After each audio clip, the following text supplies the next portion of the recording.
Como enfrentar a tristeza e até mesmo o luto de uma maneira que Deus seja glorificado? Há um livro na Bíblia que é a respeito disso, não é? E ele começa assim: como está deserta a cidade, antes tão cheia de gente. Como se parece com uma viúva, a que antes era grandiosa entre as nações. A que era a princesa das províncias, agora tornou-se uma escrava. Lamentações de Jeremias 1, verso 1. Então, como essa cidade devastada é retratada aqui nesse primeiro verso, Lamentações de Jeremias também fica solitário, não é? Entre os outros livros do Antigo Testamento. Porque ele está situado, eu diria, entre as altas altitudes de Jeremias e Ezequiel na Bíblia.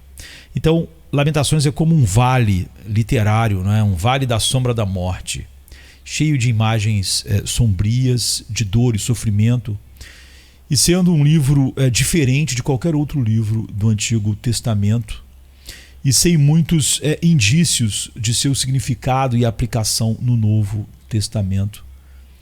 É difícil para muitos leitores discernir seu propósito ou mesmo saber qual é o seu propósito. Então eu queria fazer alguns vídeos sobre o livro de Jeremias para termos uma visão geral, porque trata de uma das coisas mais inevitáveis da vida: tristeza, perda, luto. Como lidamos com essas coisas? Quando a tragédia e o luto acontecem, as pessoas costumam falar sobre o processo de luto. E a familiaridade desse termo é igualada apenas pela sua falta de definição, como muitas expressões que a gente usa muito, mas que não tem uma definição. Porque parece significar algo diferente para cada pessoa. E algumas pessoas dizem, olha, é que as pessoas sofrem de maneiras diferentes e, portanto, como muitas coisas em nosso tempo, o processo de luto é uma questão de experiência individual. E individualidade é o tema da nossa cultura atual, né? Então, de certa forma, a gente tem que abrir um parêntese, é assim em algum aspecto, porque as provações da vida e a maneira como as vivenciamos nunca são exatamente iguais e nunca são exatamente as mesmas, não é? Mas nós também podemos nos perguntar se o melhor caminho para o conforto e a esperança é nos atrapalharmos com o processo de nossa própria criação pessoal, não é? E é óbvio que não. Então o luto é uma parte inevitável da vida em um mundo caído. O luto de várias formas, não é? Várias coisas morrem em nossas vidas, atacando a esperança de várias formas. Então, com fé em um Deus que a Bíblia diz, nos deu todas as coisas que dizem respeito à vida, ou seja, tudo que diz respeito à vida e à piedade, como está em 2 Pedro 1,3, nós podemos ter certeza de que existe uma maneira dada por Deus para lamentar, que não deixa o crente perdido em um processo que ele não entende ou o faça de uma maneira pecaminosa, que é muito comum quando grandes tristezas e perdas nos atingem. Então o apóstolo Paulo mais do que sugere uma maneira melhor ao nos exortar a sofrer, não importa o que, não é? Isso se aplica a todas as coisas que nos faz sofrer.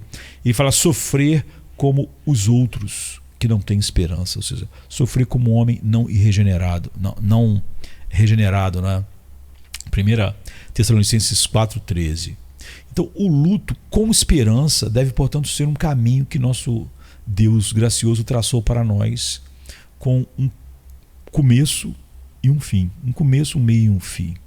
E o livro de Lamentações lança a luz sobre esse caminho, nos mostrando os meios para sofrermos com esperança e não sem esperança, como os outros que não têm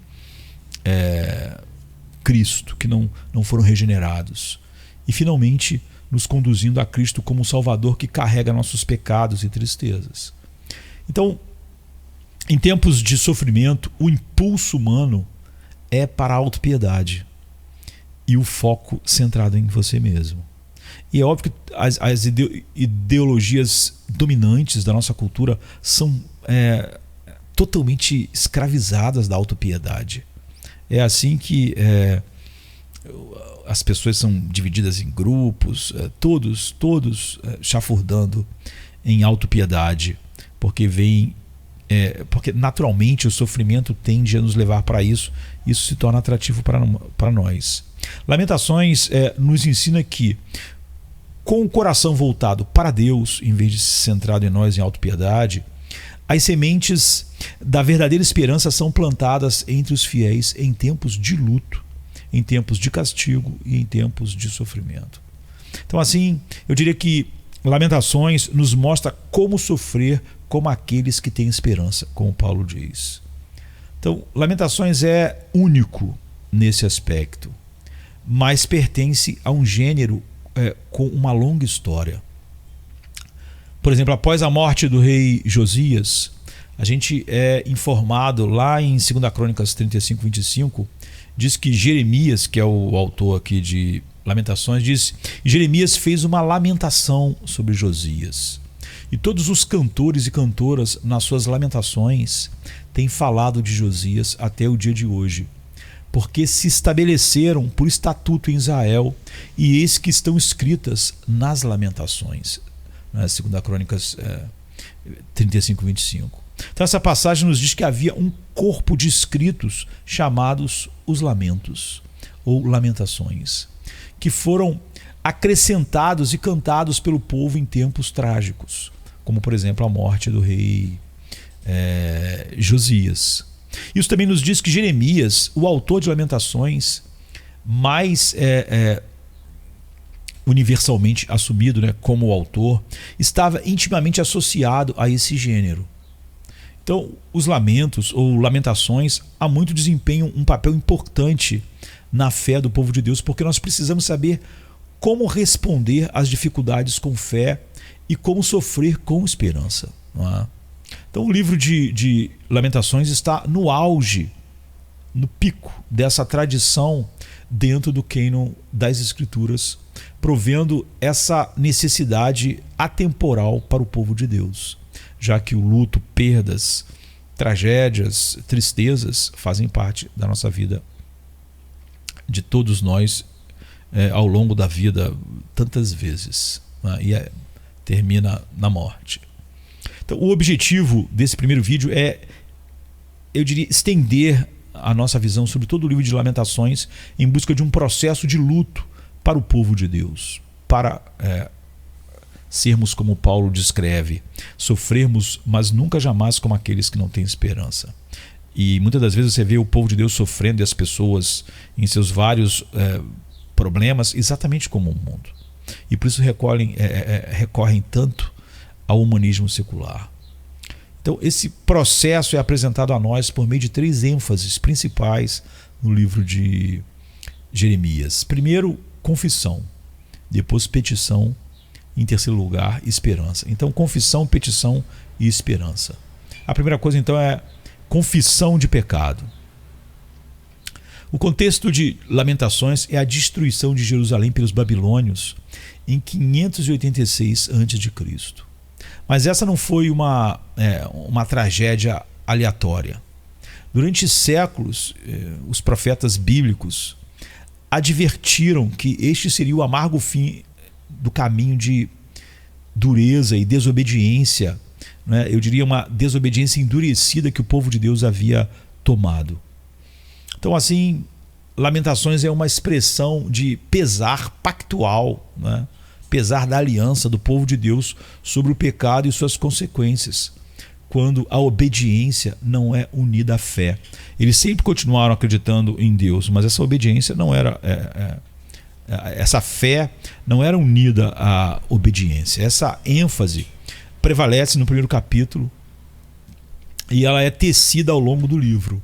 Por exemplo, a Bíblia diz assim: seus adversários se tornaram o mestre, seus inimigos prosperam, porque o Senhor a afligiu por causa da multidão das suas transgressões. Lamentações 1:5.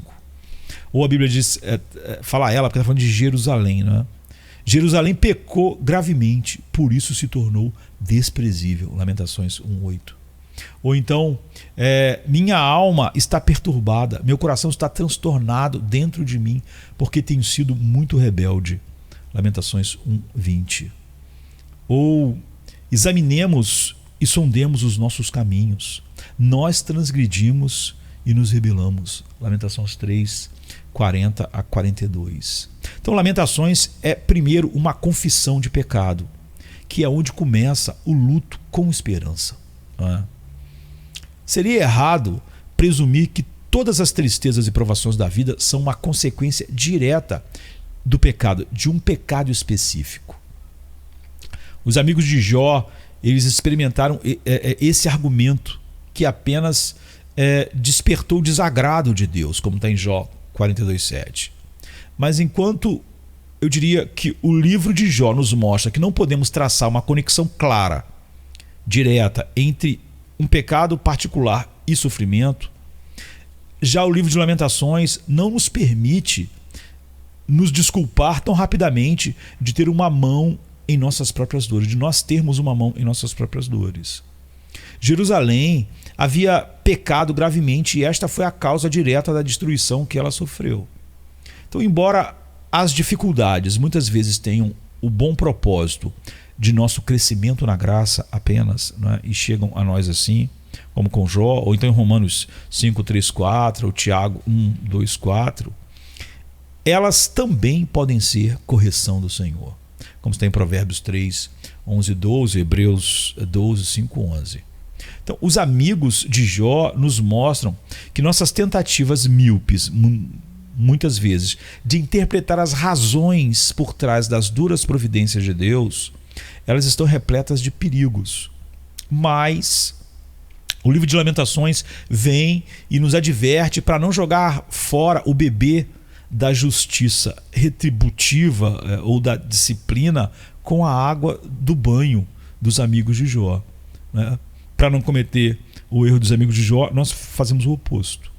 Então, embora a maior parte do julgamento de Deus seja reservado para o dia da escolha de Deus, e todos os homens vão experimentá-lo no inferno ou na cruz, o pecado e o sofrimento não são independentes neste mundo. Eles estão ligados, mesmo que raramente os vejamos tão intimamente ligados como causa e efeito direto, não é? E quando a gente tenta fazer isso, muitas vezes a gente comete erros e graves erros, mas não podemos cometer o erro oposto.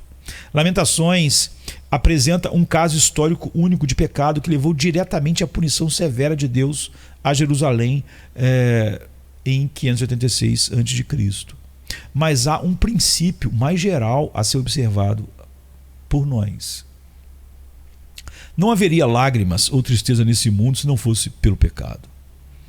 E toda pessoa nascida na linhagem de Adão compartilha a culpa por essa conexão.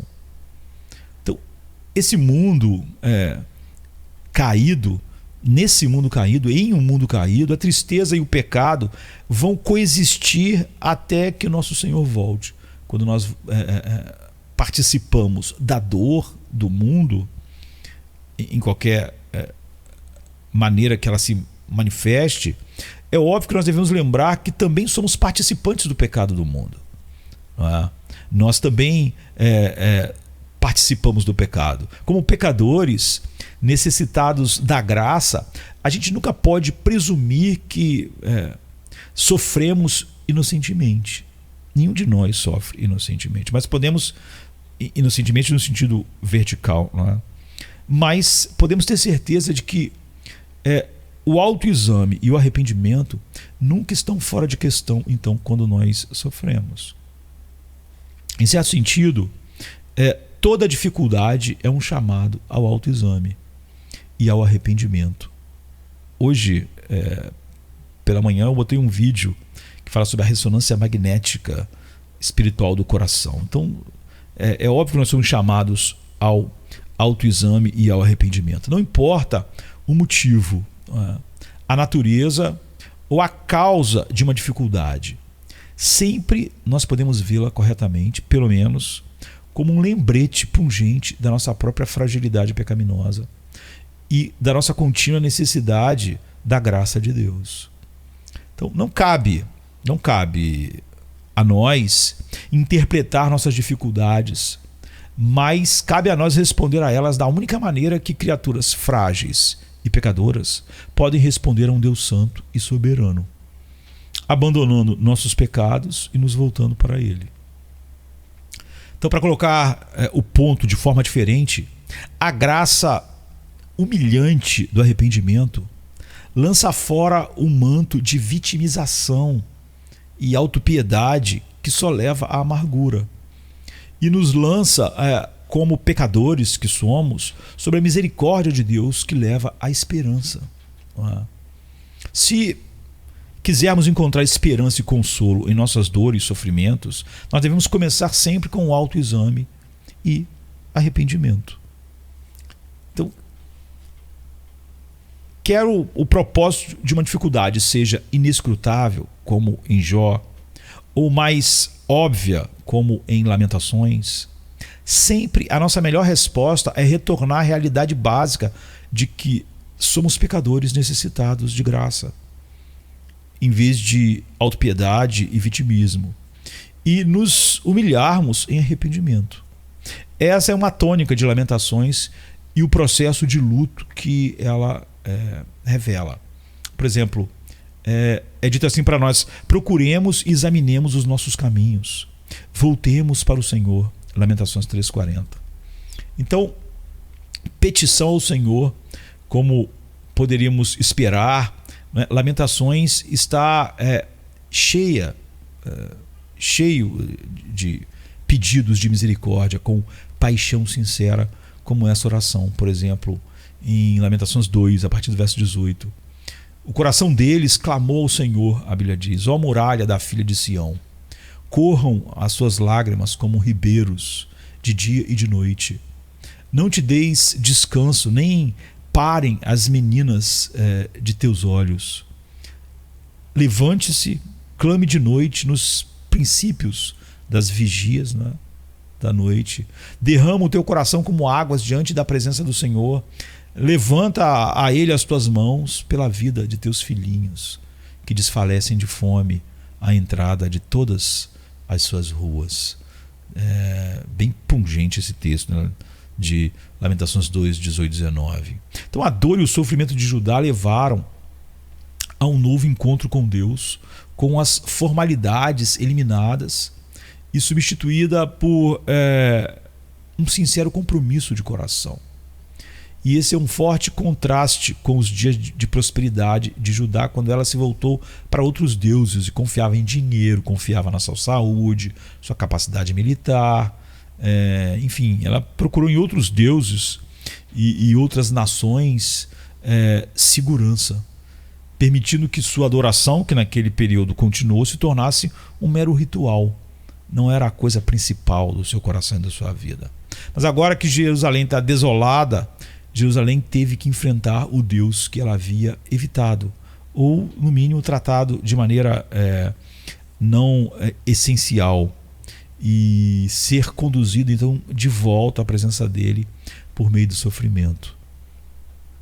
Então as orações do livro de Lamentações mostram uma fé reavivada pela tristeza piedosa sentida no sofrimento e uma determinação renovada de recorrer apenas àquele que pode verdadeiramente curar e salvar e fazer nós sofrermos com esperança. Então, Jerusalém pode ter perdido seu templo, suas paredes e suas casas, mas ela encontrou sua voz de súplica, o que finalmente faria seu sofrimento valer a pena. Não é? E não era um desperdício de sofrimento.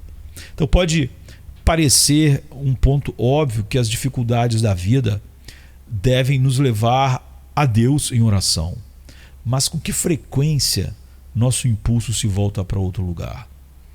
O luto sem essa fé verdadeira se voltará para quase todas as direções: esquemas de autoajuda, humanismo secular, medicamentos, entretenimento, álcool, drogas e muito mais. Quando sofremos, podemos recorrer a um monte de coisas e não a Deus sinceramente. Então, é assim que o processo de luto pode evoluir para um estilo de vida prejudicial, não é? Ou que realimenta nosso luto e depressão, etc, etc. Então, o crente, ele tem recursos muito melhores fazendo parte de uma comunidade que carrega o fardo uns dos outros, como Gálatas 6:2, onde Paulo diz que nós devemos carregar o fardo uns dos outros e devemos carregar o nosso próprio fardo. Mas nem aí nós paramos. Se apenas buscarmos o conforto dos outros, ainda estaremos fora do caminho.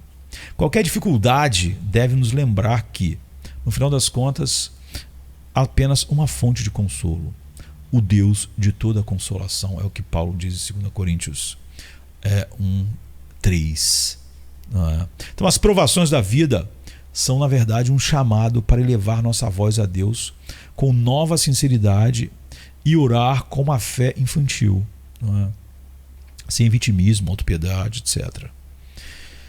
E uma provação severa na vida, como a perda de um ente querido, ou uma tragédia mais generalizada, quando uma nação inteira está sofrendo todas essas tragédias ao mesmo tempo, como aqui, ou um súbito declínio na nossa saúde, às vezes provoca respostas diferentes e muitas das vezes até opostas, Então, por um lado, há aqueles que culpam a Deus por seu sofrimento e o acusam de injustiça. Se não diretamente, o acusam dizendo: não sei por que isso está acontecendo. Por que Deus está permitindo isso? Por que isso está acontecendo na minha vida? Por outro lado, há aqueles que só recorrem a Deus quando mais precisam dele. Isso tem sido chamado de cristianismo de pneu sobressalente, de step, Porque como um pneu sobressalente, você espera nunca usá-lo. Você só usa, tira ele da mala lá quando precisa. De repente furou o pneu. Então, há quem veja o livro de Lamentações de maneiras opostas, como uma acusação ou um último recurso. Mas não é nenhuma das duas coisas. Lamentações de Jeremias é uma demonstração de como a tribulação produz perseverança, e a perseverança caráter, e caráter esperança. Romanos 5, 3, 4. É, na verdade, uma grande explicação desse texto de Paulo. Nesse caminho da tribulação, há esperança de enfrentar o sofrimento com esperança, que leva a esse processo que Paulo descreve. O livro de Lamentações nos mostra que o autoexame e o arrependimento devem ser seguidos por uma comunhão renovada com Deus por meio da adoração, oração sincera e verdadeira. Ou seja, devemos redescobrir o que significa derramar o coração como água diante da face do Senhor, que é o que Lamentações 2:19 diz: derramar o coração como água diante da face do Senhor. E é assim que nós seguramos a esperança. Então, a terceira ênfase do livro de Lamentações é a esperança. Esperança não é um mero otimismo de que as coisas vão melhorar, ou pelo menos o triste consolo de que não podem piorar muito porque já está ruim demais. Esperança é a confiança de que a graça prevalecerá por causa do caráter gracioso de Deus, e não como uma justiça porque nós não merecemos passar por isso ou por aquilo. Ou seja, a esperança é essa confiança de que a graça vai prevalecer por causa do caráter gracioso de Deus. E o fio da esperança é tecido ao longo do livro de Lamentações de Jeremias, mas ele atinge o seu auge talvez num dos versos mais famosos da Bíblia, que é Lamentações 3:22. As misericórdias do Senhor são a causa de não sermos consumidos, porque as suas misericórdias não têm fim. Novas são a cada manhã, grande é a tua fidelidade. A minha porção é o Senhor, diz a minha alma. Ou seja, diz verdadeiramente, é o coração que está dizendo. Portanto, você vê, esperarei nele. É aí que está a esperança. O foco aqui, como em outros lugares, está no caráter de Deus. Grande é a tua fidelidade. É aí que está a esperança. a fidelidade de Deus significa que Ele é fiel às suas promessas e que esse é um fundamento seguro da esperança. E a razão pela qual nós podemos ter certeza de que suas compaixões não falham para o seu povo é apenas a fidelidade dele e não nada em nós.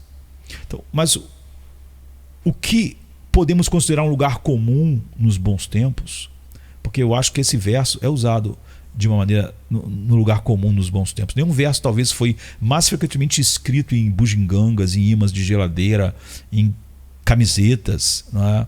E foi aprendido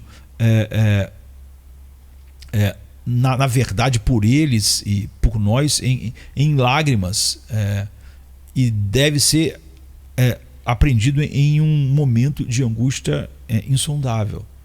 Então essa exclamação de esperança foi fruto da tribulação. E a esperança adquirida na fé através das dificuldades é a mais forte. É o tipo de esperança que Paulo diz, é a esperança que não decepciona, Romanos 5,5. Porque ela é dada por Deus e ela é fundamentada na certeza do caráter de Deus, do seu caráter fiel. Então assim, o livro de Lamentações nos aconselha a lançar mão da esperança verdadeira, não como uma abstração estoica, né? Ou mera platitude reconfortante, mas como eu diria, uma nova apreensão e confiança na fidelidade de Deus. Então a esperança não é apenas uma mudança de perspectiva. A esperança, sofrer com esperança e a esperança vencedora. Ela não é só uma mudança de perspectiva, mas uma transformação do coração à medida que aprende a encontrar descanso no caráter fiel de Deus, né? Na sua fidelidade e nas promessas seguras de Deus. Então Deus planejou o caminho da aflição para levar a renovação da esperança, não apenas para que possamos sofrer com esperança, mas para que a dor chegue ao fim com esperança. Então esperança é a certeza de que as misericórdias de Deus são infinitas e nossas dificuldades são finitas, que há essa grande diferença. Enquanto as misericórdias dele se renovam a cada manhã e não tem fim, nossas dificuldades são finitas e não infinitas. Então, com os olhos da fé, o salmista e Jeremias aqui podia ver que a esperança em Deus era o seu caminho através das dificuldades. E as dificuldades encontrariam o seu fim através da realização da esperança ou da sua esperança. Então, por exemplo, Davi, ele ora dizendo: por que estás abatida, ó minha alma? E por que te perturbas em mim ou dentro em mim? Espera em Deus. É a esperança, você vê. Pois ainda o louvarei pela salvação da sua face. Outro texto muito famoso, né, do Salmo 42,5. Então, quando falamos de um processo de luto, a palavra implica um começo, um meio e um fim. E é assim com o povo de Deus. Somente o crente realmente tem um processo de luto. Somente alguém regenerado tem realmente um processo de luto. E Lamentações nos mostra o caminho desse processo, que faz com que isso tenha início, meio e fim. Começa com a confissão e o arrependimento do pecado, volta-se para Deus em petições sinceras e termina com um apego à esperança que temos na fidelidade do nosso Salvador. Em nenhum lugar desse caminho você vê lugar para vitimização e autopiedade, etc. Então Deus usou os acontecimentos de 586 a.C. e as palavras do profeta Jeremias para registrar essa lição para sempre, para o seu povo, enquanto estivermos nesse mundo, para que nós saibamos como sofrer como aqueles que têm esperança. Então, nos vídeos a seguir sobre esse mesmo tema, né, nós veremos como o verdadeiro fundamento da nossa esperança emerge no livro de Lamentações por meio da promessa de um Salvador, à medida que a dura imagem do sofrimento retributivo é substituída pela promessa de um sofredor vicário, né? Um sofredor que nos representa e que carrega a nossa culpa. Mas por enquanto nós notamos apenas que alguém maior do que Jeremias chorou por Jerusalém, a mesma cidade pela qual Jeremias está chorando em Lamentações. Jesus chorou por Jerusalém em Lucas 19, 41. E dessa forma, a gente vai ver que o profeta chorão, Jeremias, prefigurou o Salvador que tomou sobre si as nossas dores e carregou as nossas enfermidades, os nossos sofrimentos, não é? Como está em Isaías 53, 4. E unidos a Cristo pela fé, nós temos a certeza de que sempre teremos sua graça em tempo de necessidade. Hebreus 4, 15, 16.